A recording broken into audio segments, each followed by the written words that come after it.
Bonjour, chers francophones, je suis le bonimenteur français. Je suis ici pour parler du cinéma français de A à Z. On dit souvent qu'il n'y a pas de cinéma d'action en France. Et lorsqu'on en fait, on dit tout de suite que soit c'est ringard, soit ça copie le cinéma américain. Surtout si vous regardez les productions de Luc Besson, parce qu'il n'arrive pas à faire la différence entre inspiration et plagiat. Surtout, il nous manque une gueule à la Belmondo pour nous tenir en haleine. Oui. Monsieur Wolfoni, aux gazeuses et gélatines. Oui. Josse Beaumont, espionnage et châtaigne. C'est pas faux. Certains ont réussi à s'approprier ce langage cinématographique et à nous proposer certaines merveilles. Et c'est le cas pour notre réalisateur et notre film du jour. Donc... Elias de Florent Emilio Siri. Florent Emilio Siri a tout d'abord commencé ses études de cinéma à la Sorbonne sous la direction d'Éric Rohmer. Mais pas que. Il a aussi participé à l'école supérieure de la réalisation audiovisuelle en 1988. Il dira que c'est plus là qu'il a tout appris. Parce qu'à l'époque, il y avait un professeur qui s'appelait Jean-François Tarnowski qui était le co-scénariste de Nick Gale, qui était un professeur fantastique parce que il avait une analyse du cinéma qui était, il prenait l'essence de l'art cinématographique qui est un art visuel et il parlait de l'émotion par rapport à la construction d'un film par son découpage et c'était plus intéressant comme approche, mais c'est encore une fois c'est théorique comme approche. Après chacun ça ne suffit pas pour devenir metteur en scène, il faut du talent, il faut de l'instinct, il faut avoir quelque chose à dire. Mais j'ai plus appris dans cette école qu'à la Sorbonne. Mais c'est quoi Nick Gale ?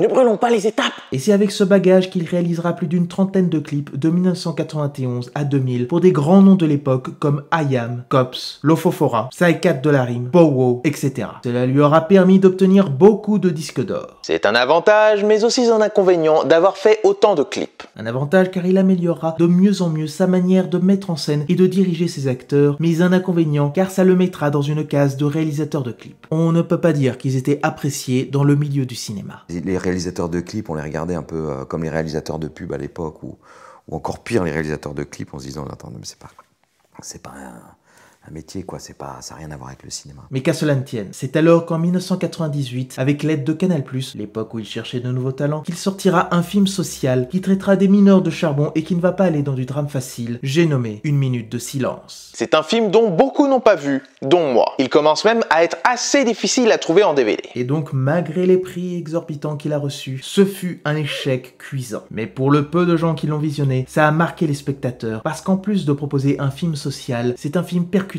qui a une signification, une réflexion de la mise en scène. Quelque chose qui sera beaucoup défini sur la suite de sa carrière. Et puis c'était un film de rencontre pour Benoît Magimel, Alexandre Desplat pour la musique et Giovanni Fior Costellacci pour la photographie, qui seront dans une bonne partie de ses films. Le début d'une grande famille. Et c'est avec cette même famille qu'il sortira en 2002 son deuxième film qui est considéré pour beaucoup comme un film culte du cinéma d'action des années 2000, j'ai nommé Nid de guêpe.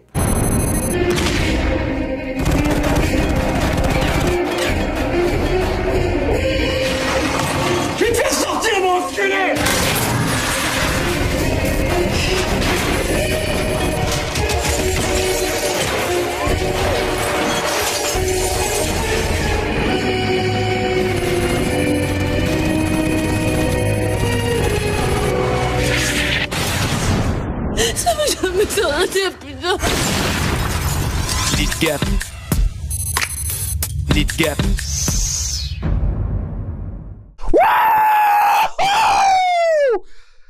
Putain. C'est génial.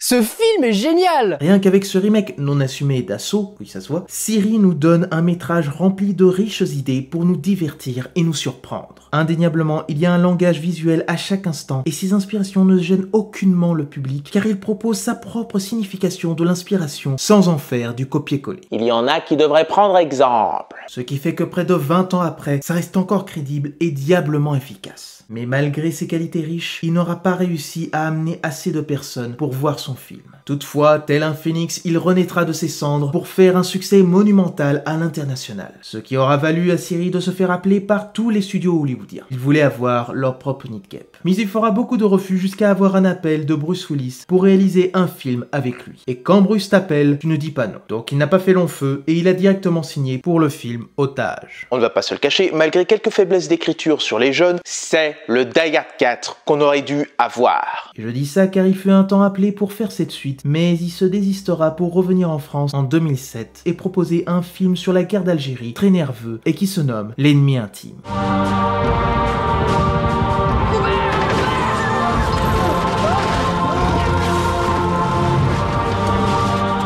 J'espère maintenant que chacun sait pourquoi il se bat. Regarde cette cigarette. C'est toi. D'un côté, c'est l'armée française. De l'autre, c'est le FLN. Quoi que tu fasses, tu as perdu d'avance. Vous venez d'arriver, lieutenant. Vous verrez, vous changerez. Comme nous tous. Je crois pas, non.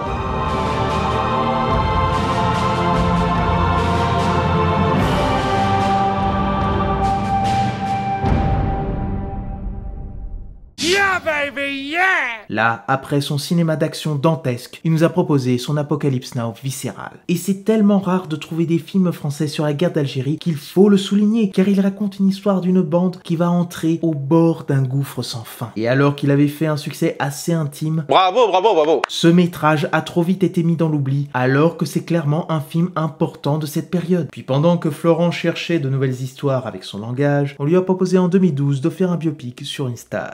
Mais pas n'importe quelle star. Celle qui restera dans les mémoires pour de nombreuses générations. J'ai nommé Clo-Clo.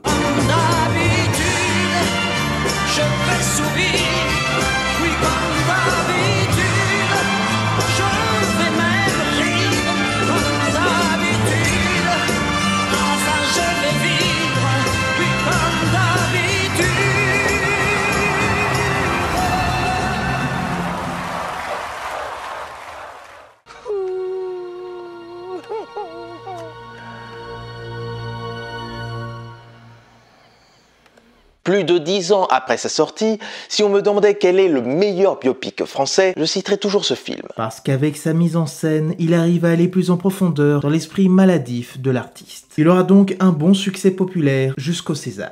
Mais il n'aura que le prix pour le son et Siri ne sera même pas nommé en tant que meilleur réalisateur. Ça me rappelle un certain Verneuil qui a souvent été ignoré et surtout à la nomination de ce film. Moment promo! Mais tant pis, avec cette réussite monumentale, il aura enfin les moyens de réaliser son film de cœur, Ni Dieu ni Maître, sur la bande à Bono. Je crois que t'es pas au courant de la suite, mais il y a eu un désistement de la production. What? Il a fait quoi après? Eh ben, il réalisera en 2015 une comédie française qui est un remake avec Franck Dubosc et Gérard Lanvin et qui se nomme Pension complète. What? Ah ouh, ah oui, ouh le coup dur, oh le coup dur. Et je viens d'y penser, mais entre l'affiche Otage et ce film, il n'y a que le nom Florent Siri. Emilio a disparu. Est-ce pour justifier qu'il n'avait pas la liberté créative de ses films ou parce qu'il ne les aimait pas? Sans doute, il faut bien manger quelquefois. Bref, après cela, il s'occupera d'une série Netflix entre 2016 et 2018 avec Marseille. Et après ça, silence radio jusqu'à cette année où il reviendra dans le genre du cinéma d'action avec Elias. Un film dans lequel on lui a demandé s'il voulait revenir dans ce genre et il y est allé. Surtout parce que le film a été spécialement écrit pour Roch Dizem. Regardez quel athlète. Ça fait 20 ans que j'ai envie de travailler avec Rushdie. Et surtout, c'est que je pense que pour faire un film d'action, il y a très peu d'acteurs qui peuvent le faire parce qu'il faut avoir cette capacité à exister entre guillemets dans les silences comme des Lino Ventura, des Steve McQueen. C'est là qu'il s'est talonné à raconter une histoire qui sera focalisée sur l'acteur. Donc arrivera-t-il à nous donner une nouvelle bombe cinématographique d'action et de drame? C'est ce que nous allons voir maintenant. Donc, qu'est-ce que j'en ai pensé?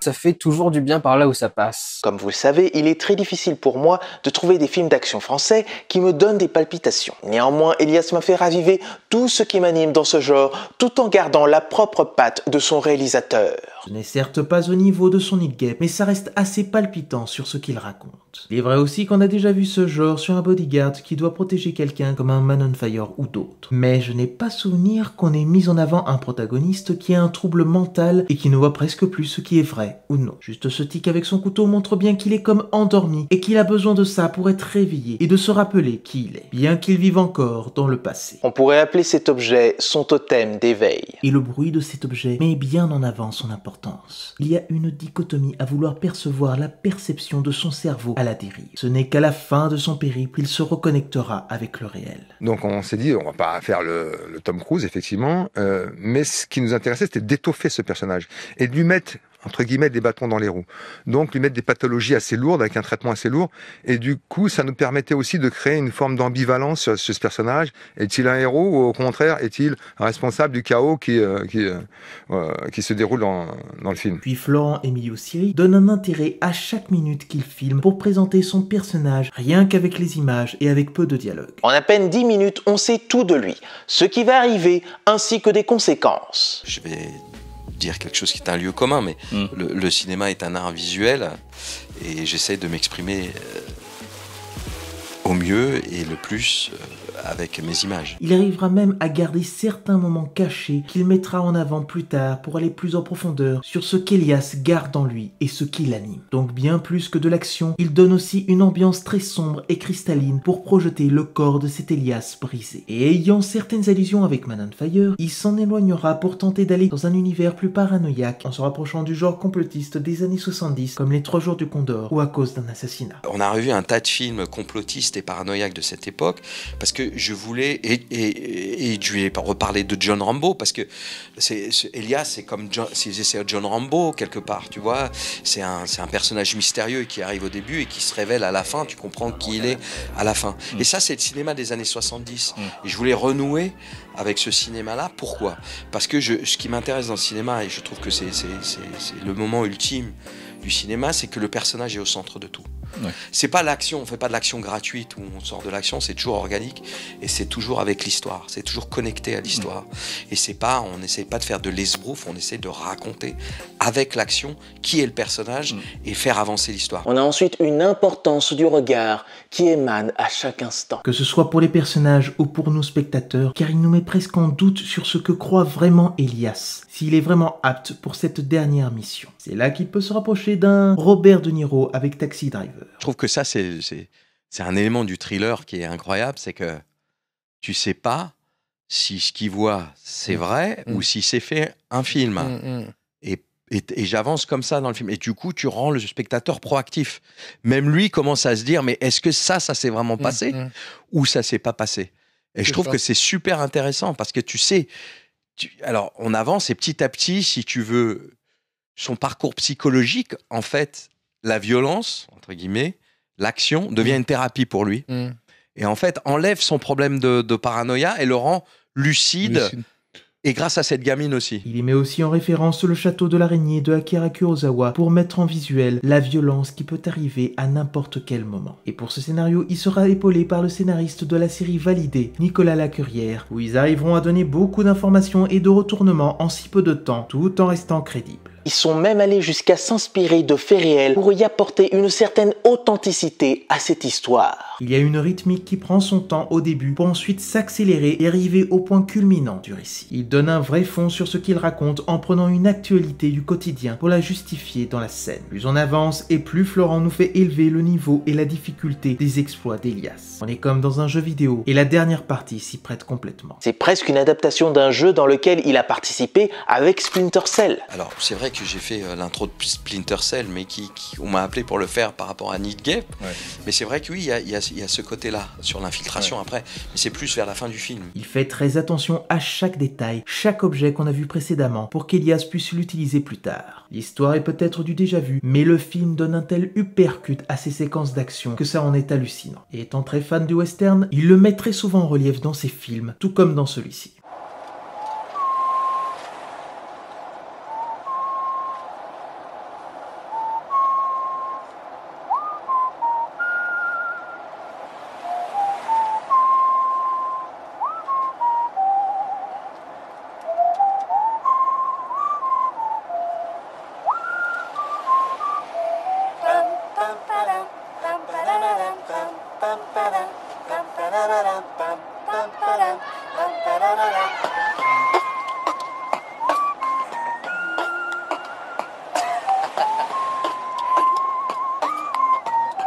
Énorme! L'importance du silence pour ensuite sortir son flingue et donner un duel saisissant. On voit les références américaines et autres, mais il se les approprie pour donner sa propre description de la scène. Ce qui montre qu'il garde encore en tête les analyses et théories de Jean-François Tarnowski en représentant le cinéma comme un art dramatique ainsi que sur le traitement de la mise en scène, pour une théorie générale de l'art cinématographique. Mais c'est tellement vrai pour tous les arts.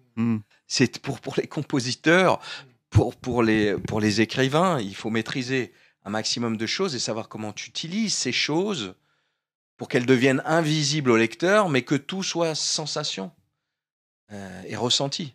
Ça se voit qu'il a vraiment visualisé toutes les parties de la séquence en amont pour pouvoir filmer le plan parfait et donner un langage visuel réfléchi. Comme un certain Henri Verneuil. Je sais qu'il n'aime pas trop qu'on le compare à lui, mais je ne peux pas m'en empêcher. Il a cette même façon de travailler, à la différence que Verneuil a son propre livre noir et Siri fait des storyboards. Et avec cette façon de faire comme un architecte, il arrive à bien trouver le bon découpage et le bon rythme dans l'action. Il y a une aisance à ne pas se tromper sur ce qu'il offre. Et les près de 12-14 millions d'euros de budget se voient et sont bien utilisés. Sinon, ce qui m'a un peu dérangé, c'est que ça a été filmé en partie en caméra numérique. Ce qui fait que ça enlève du relief et quelques couleurs sur certaines scènes en donnant des plans plus monotones, factices, téléfilms. C'est une histoire de coût, parce que les effets, la chaîne de post-production fonctionne avec les effets numériques, qui est moins cher. Parce que sinon, tu es obligé de scanner ton négatif.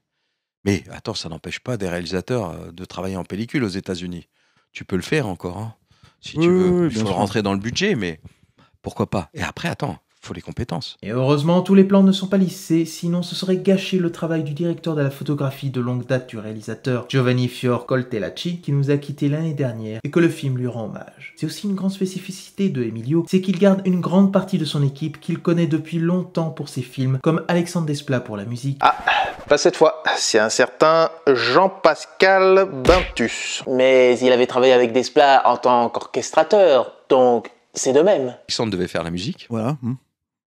Puis il y a la grève des scénaristes à Hollywood, comme on sait que Alexandre travaille beaucoup avec les Américains. Tout s'est arrêté pendant la grève des scénaristes et tout d'un coup, elle s'est arrêtée. Et ils lui ont demandé de faire des changements sur un certain nombre de choses, une série télé, un film. Et donc, moi, dans mon planning, si tu veux, il était plus libre puisque la priorité, c'était sur ces...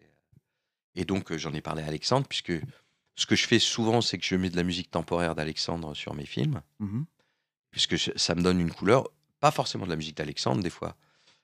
Plusieurs choses, du Goldsmith, il y a plein, ça dépend des films. Et parce que je cherche une couleur.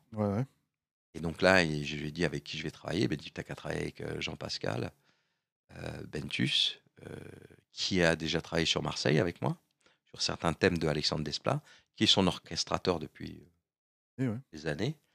Et du coup, j'ai travaillé avec lui et c'était formidable parce que c'est pas du Desplat, c'est du Bentus, mais on a fait quelque chose d'un peu différent que ce que ferait Alexandre. Pour cette musique, Bentus, avec des percussions, des cordes lancinantes, soutiendra l'action et la tension entourant la traque que subissent Elias, Nour et sa mère Amina. On est presque à une partition bestiale. Et lorsque ce seront des scènes plus intimes, le piano et le violoncelle dessineront avec tendresse le lien quasi paternel qui se tisseront entre le soldat et la jeune fille. Voilà, maintenant on peut revenir à ce que je voulais dire. Il y aura le retour de Dominique Carrara pour la direction artistique, d'Olivier Gavant pour le chef monteur, etc., etc. Il y a donc une importance de la cohérence. Et puis, pour ce qui est du casting, on a Sherwan Agi, Frédéric Marambert, Toussaint Martinetti, Olivia Bonamy, Laetitia Edo et Dimitri Storoge. Beaucoup de têtes peu connues et qui sont souvent restées dans le petit écran. Et là, ils pourront se donner à cœur joie. Puis pour son premier grand rôle, Jeanne Michel a bien réussi à entrevoir son personnage qui vit elle aussi enfermée dans une cage et perçoit comme Elias certains troubles, certaines peurs en elle sur une partie de son passé qu'elle surmontera par la suite. Elle est ce qu'Elias veut protéger pour se libérer de ses péchés, mais elle est aussi celle qui le sauvera de sa torpeur. Et le film prend bien son temps de préparer cette relation, cette entente pour la sortir de la tourmente du système hiérarchique dont elle vit. Elle est la tête, il est les jambes. Tu vois, elle devient ça. Elle devient celle qui contrôle la force brutale. Elias, elle devient, elle le soigne. Tu vois, elle le guide. Lui aussi, il est perdu, et elle aussi. Mais ensemble, ils arrivent. Ils se retrouvent. Ouais. Ils se retrouvent. La scène où il la porte, c'est pas anodin qu'il la porte. Bien sûr. Il devient. C'est l'affiche du film, d'ailleurs. C'est le truc. C'est ce qu'on voit dans le film. Il devient le corps, le physique. Elle devient l'esprit. Et elle le guide. Elle le guide à la fin, dans les scènes d'action à la fin. Elle devient son guide. Elle lui dit, tu t'arrêtes, tu continues, tu pars à droite, tu fais un truc. Elle est proactive. Et elle devient... C'est ça que je voulais arriver à ce point-là, tu vois. Parce que lui, c'est une force brutale. Et il n'arrive pas à se contrôler. Et enfin, Roche Dizem, on peut dire qu'il s'est entraîné pour être le guerrier dont décrivent tous ses alliés et ennemis. Il donne une aura à son personnage très stoïque, un golem qui ne donne aucune émotion. Et tel un Terminator, il apprendra avec la bonté humaine à retrouver les sentiments qu'il a perdus. Et il arrive bien à nous faire douter s'il a toutes les raisons ou non. Il ne cache en rien ses blessures. Et en fait, on sous-estime la qualité qu'il faut pour interpréter un film d'action. C'est vrai que, par exemple, mon personnage dans ce film, surtout dans le premier quart d'heure, est très marmoréen, très taiseux. Et en fait, il n'y a rien de plus difficile pour un acteur de jouer sans avoir de texte sur lequel se reposer, et même pouvoir parfois même pérorer. Et puis, la partie aussi physique, à elle seule ne suffit pas. Si vous n'y ajoutez pas effectivement l'émotion et l'intensité que ça nécessite. Et donc vous dites c'est plus difficile au fond que de jouer dans un film d'auteur où il y a du texte. C'est différent, non, c'est pas plus difficile, mais il faut pas sous-estimer la tâche qui nous incombe. Et donc j'ai besoin pour ça d'un acteur qui puisse faire ressentir, qui puisse exister, qui puisse avoir le charisme, dégager l'émotion sans avoir recours à la béquille du dialogue. Et Rushdie, il a tout ça. Donc il y avait cette idée de refaire un film d'action, mais c'est Rushdie qui a été un peu ma muse. Ensuite, avec ce film, ça complète assez bien tous les personnages que Siri a mis en avant. Il a une certaine appétence pour les anti-héros qui ont en eux une blessure psychique, un trouble de stress post-traumatique. Cela nous permet de voir jusqu'où il nous mène, car à la différence d'un héros, ses choix peuvent être instinctifs. Avec ses cambrioleurs, ses flics à la retraite, ses soldats de guerre et ses stars, il leur donne à chacun une envie de s'autodétruire. Certains arrivent à retrouver le chemin de la vie, mais avec des séquelles, et d'autres, non. Et quand tu vois sa fin, tu sais qu'il ne tombera pas dans le néant. Toutefois, je ne peux m'empêcher de me dire qu'il est possible d'en faire une suite. Mais jusqu'où ça irait? Et encore, il faudrait que le film fonctionne. Oui, parce qu'alors qu'on est à une époque où tous les films d'action français se font sur les plateformes, Siri a vraiment voulu montrer qu'il est possible de donner une place sur ce genre dans une salle de cinéma, en lui donnant quelque chose que les autres n'ont pas. La signification de la mise en scène pour nous divertir, tout en donnant une réflexion et une tension puissante et palpable sur l'histoire et ses personnages pour donner une approche scénique, écrite et travaillée. C'est donc chose faite. Parce qu'encore une fois, t'essayes de raconter une histoire visuellement au maximum et pas essayer d'expliquer ou... D'ailleurs, ses premiers mots dans le film, c'est quoi un mec comme moi? Il parle pas pendant 10 minutes, il dit c'est quoi un mec comme moi, et le film en fait il est basé là-dessus. Tu vas savoir vraiment qui il est qu'à la fin. En espérant qu'avec ce métrage, il puisse enfin réaliser sa bande à Bono. Je garde espoir. Sur ce, je vous dis à la prochaine et je bonimentionne les films que vous oubliez de mentionner.